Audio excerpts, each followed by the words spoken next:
So this summer, Manchester United have gone from trying to sign Liam Delap and being linked with Victor Gyokeres to being linked with Dominic Calvert-Lewin, Jamie Vardy, Callum Wilson. Nah, man, it can't be this bad at Man United, surely. I know the finances are a problem. But really?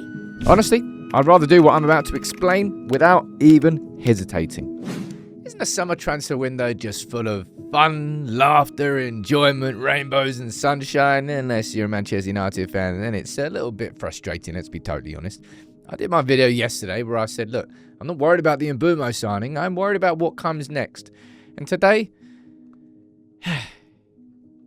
Matthew, I'm going to have to mention the names Vardy, Calvert-Lewin and Wilson when it comes to Man United. I'm hoping this is nothing more than an agent push. I want to run through, sort of explain kind of how United are getting here from where we started this summer and what I think should be coming next. Now, you can let me know what you think in the chat. But United wanted to sign Liam Delap this summer. We went in early. We went in aggressive. We wanted to sign him. No Champions League football. Chelsea signed him. Game over. United then moved on to... Were we fully in for Gyokeres? I'm not quite sure, but we were definitely interested in signing him. Same sort of thing. Two strikers, two options. Both wanted Champions League football. United couldn't offer either of them. Gyokeres going to Arsenal. And Osimhen has never really been a conversation. He might have been the fantasy signing for a lot of United fans. It was either Osimhen or Gyokeres, but we've never been in for him. And I've actually gone on record to say, and I stand by this, that actually I think after the Mbumo deal gets done, whatever that's going to be, I actually think United should be moving on and prioritising a central midfield signing ahead of another striker. But another striker we're talking about now. And it was kind of in jest-ish. When I saw this, that Callum Wilson left Newcastle as a free agent yesterday, I'm thinking, yeah, I'll give it a couple of hours before he's linked with us. And the only reason I'm covering this is because it's from The Athletic. That United have been offered Calvert-Lewin, Vardy and Wilson. Right? Important sentence there. It is expected they would only advance on these towards the end of the window if they do not get any of their top targets. But I swear to God, I don't want to go anywhere near advancing on anything with any one of them.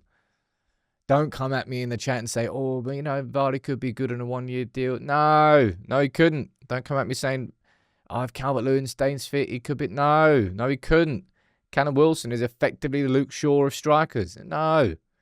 It's ridiculous to even, for one moment, consider that any of these might be a good stopgap for United. Given the choices, I don't want to go down the same path that we've walked with time to... Igalo.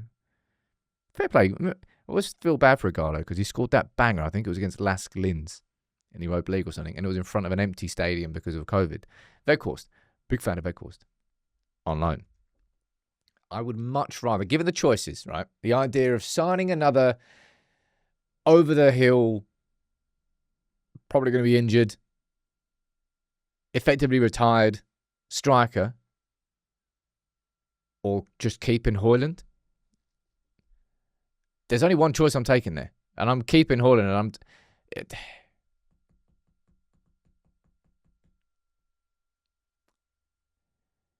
I hate the fact that Manchester United Football Club is so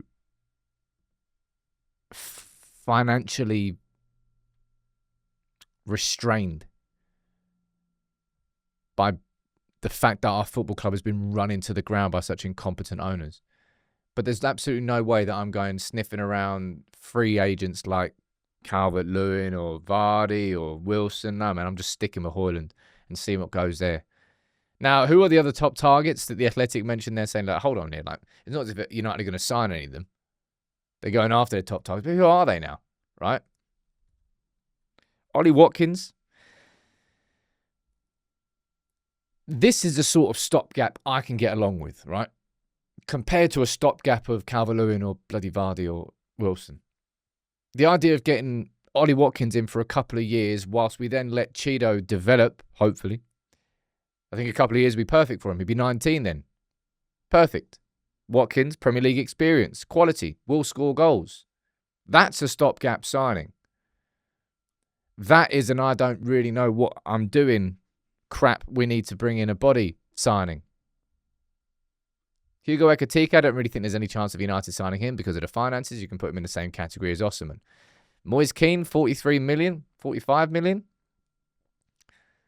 I think I don't want to spend that much on Ollie Watkins.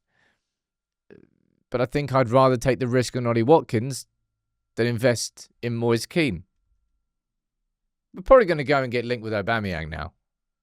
I wish I could say this in jest. I really do. But I don't think I can. It's just, I'm done with, like, effectively an emergency striker signing. And I don't really care what you tell me about how... And look, Højlund had an awful season last season, man. He really, really did.